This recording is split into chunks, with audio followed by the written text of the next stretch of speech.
Canada ప్రధాని justice Trudeau తన పదవికి రాజీనామా చేసే యోచనలో ఉన్నట్లు తెలుస్తోంది. రానున్న 48 గంటల్లో లిబరల్ పార్టీ నాయకుడిగా రాజీనామా చేయనున్నారని మెయిన్ గ్లోబల్ పేర్కొన్నాయి. విశ్వసనీయ వర్గాల సమాచారం మేరకు రానున్న ఎన్నికల్లో ప్రజా వ్యతిరేకత దృష్ట్యా పరిస్థితులను ముందే ఊహించి ఆయన తన పదవికి రాజీనామా చేయనున్నట్లు ప్రపంచ మీడియా సంస్థలు వెల్లడించాయి.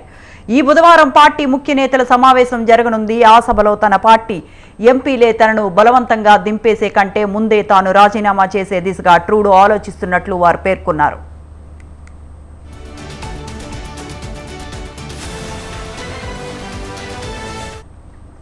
లిబరల్ పార్టీ నాయకుడిగా రాజీనామా చేసిన తర్వాత ఆయన ప్రధానిగా కూడా రాజీనామా చేస్తారా లేదా కొత్త ప్రధానిని ఎన్నుకునేంత వరకు అదే పదవిలో కొనసాగుతారా అనే విషయంపై ఇంకా పూర్తి స్పష్టత రావాల్సి ఉంది.